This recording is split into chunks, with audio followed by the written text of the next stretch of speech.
ನಮಸ್ತೆ ಎಲ್ಲರಿಗೂ, ಜೈ ಶ್ರೀರಾಮ್.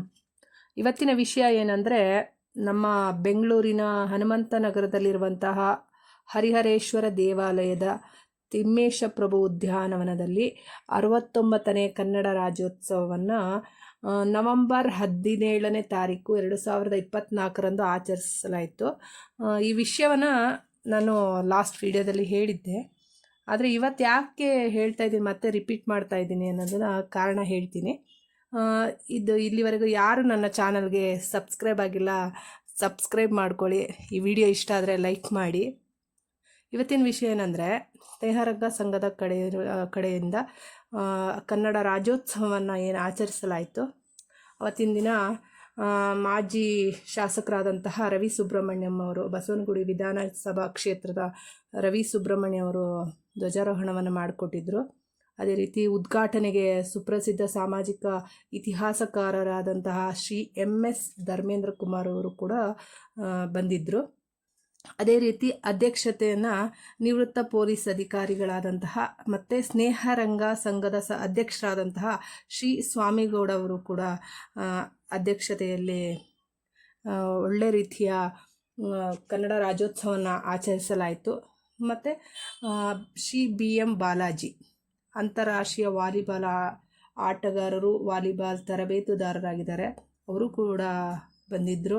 ಅದೇ ರೀತಿ ಮುಖ್ಯ ಅತಿಥಿಗಳಾಗಿ ಶ್ರೀಮತಿ ಮಂಗಳಾ ರವಿಯವರು, ಪ್ರಸಿದ್ಧ ಸುಗಮ ಸಂಗೀತ ಗಾಯಕಿಯಾಗಿದ್ದಾರೆ, ಅವರು ಕೂಡ ಬಂದಿದ್ದರು.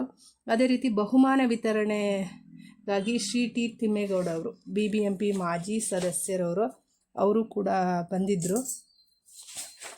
ಒಳ್ಳೆ ರೀತಿಯಲ್ಲಿ ಕನ್ನಡ ರಾಜ್ಯೋತ್ಸವನ ಆಚರಿಸಿದರು. ಮತ್ತು ಭಾಷಣಗಳನ್ನು ಮಾಡಿದರು, ಕನ್ನಡದ ಬಗ್ಗೆ ಭಾಷಣಗಳನ್ನು ಮಾಡಿದರು. ಅದೇ ರೀತಿ ಇವತ್ತು ಏನು ಹೇಳಕ್ಕೆ ಹೊರಟಿದ್ದೀನಿ ಅಂದರೆ, ನಮ್ಮ ಮನೆಗಳಲ್ಲಿ ತುಂಬ ಮನೆಗಳಲ್ಲಿ ಪಾರ್ಕಿಗೆ ಹೋದರೆ ಬೆಳಗ್ಗೆ ದೊಡ್ಡವರಾಗಲಿ ಯಾರು ಹೋದರೂ ಕೂಡ ಪಾರ್ಕಿಗೆ ಹೋದರೆ, ಇಷ್ಟೊತ್ತು ಏನು ಮಾಡ್ತಿದ್ದೆ, ಪಾರ್ಕಲ್ಲಿ ಏನು ಮಾಡ್ತಾಯಿದ್ರಿ, 2 ಅವರ್ 3 ಅವರೆಲ್ಲ ಏನು ಮಾಡ್ತಿದ್ರಿ ಪಾರ್ಕಲ್ಲಿ ಅಂತ ಕೇಳೋರು ಜಾಸ್ತಿ ಇದ್ದಾರೆ. ನಾನು ನನ್ನ ಹಸ್ಬೆಂಡಿಗೆ ಅದನ್ನೇ ಕೇಳ್ತಾ ಇರ್ತೀನಿ, ಇಷ್ಟೊತ್ತು ಎಂತ ಮಾಡ್ತಾಯಿದ್ರಿ ಅಲ್ಲಿ ಪಾರ್ಕಲ್ಲಿ, ಬೆಳಗ್ಗೆನೇ ಹೋದ್ರಲ್ಲ, 8:30ಗೆ ಹೋದ್ರೆ 10 o'clock ಬರ್ತಾಯಿದ್ದೀರಿ ಅಂತ. ಹಾಗೆ ತುಂಬ ಮನೆಗಳಲ್ಲೂ ಕೇಳ್ತಾರೆ ಅಂತ ಅಂದ್ಕೊತೀನಿ. ವಯಸ್ಸಾದವರು ಹೊರಗಡೆ ಹೋದಾಗ ಕೇಳೋದು ಸಹಜನೇ, ಯಾಕೆ ಇಷ್ಟೊತ್ತಾಯಿತು ಅಂತ.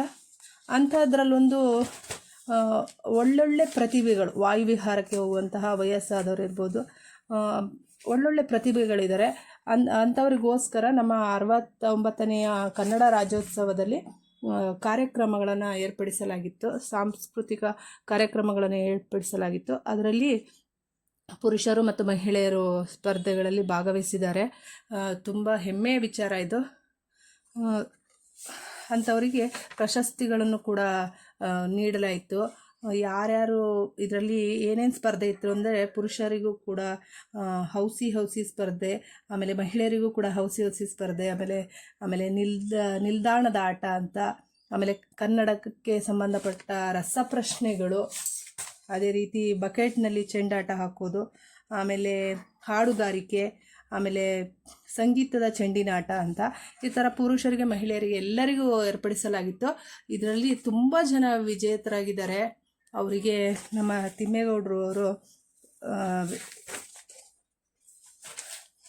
ಪ್ರಶಸ್ತಿಗಳನ್ನು ನೀಡಿದ್ದಾರೆ. ತುಂಬ ಖುಷಿಯಾಗತ್ತೆ ನನಗೆ. ಇದನ್ನೆಲ್ಲ ಮನೆಯಲ್ಲಿ ತೋರಿಸೋದು ತುಂಬ ಖುಷಿ ಪಡ್ತಾರೆ. ನಾವು ವಯಸ್ಸಾದವ್ರು ಏನು ಮಾಡ್ತಾರೆ ಅಂತ ಕೇಳ್ತೀವಿ, ನೋಡಿ ಅವ್ರಿಗೂ ಎಷ್ಟು ಎನರ್ಜಿ ಇದೆ ಅನ್ನೋದನ್ನ ತೋರಿಸಿದ್ದಾರೆ ಇಲ್ಲಿ. ತುಂಬ ಹೆಮ್ಮೆ ಆಗುತ್ತೆ. ಈ ಥರ ಸ್ನೇಹರಂಗ ಸಂಘದ ಕಡೆಯಿಂದ ಆಗಲಿ ಒಳ್ಳೊಳ್ಳೆ ಕಾರ್ಯಕ್ರಮಗಳು ಬರ್ತಾ ಇದ್ದಾವೆ. ಏಜ್ ಇನ್ನೂ ಚಿಕ್ಕದಾಗತ್ತೆ ಅಂತಾರಲ್ಲ ಹಾಗೆ, ವಯಸ್ಸಾಗಿದ್ದು ಏಜ್ ನಂಬರ್ ಅಷ್ಟೇ ಅಂತಾರಲ್ಲ ಹಾಗೆ, ಇವ್ರನ್ನೆಲ್ಲ ನೋಡಿ ನಾವು ತುಂಬ ಕಲಿಯೋದಿದೆ. ಇವಾಗಿನ ಜನ್ರೇಷನವರು, ನನಗಂತೂ ತುಂಬ ಖುಷಿಯಾಗಿದೆ. ಇವ್ರಿಗೆಲ್ಲ ಇನ್ನೂ ಪ್ರೋತ್ಸಾಹಿಸಿ ಸ್ನೇಹರಂಗ ತಂಡ ಇನ್ನೂ ಬೆಳೀಲಿ, ದೊಡ್ಡದಾಗಲಿ ಅಂತ ಹೇಳೋಕ್ಕೆ ಇಷ್ಟಪಡ್ತೀನಿ.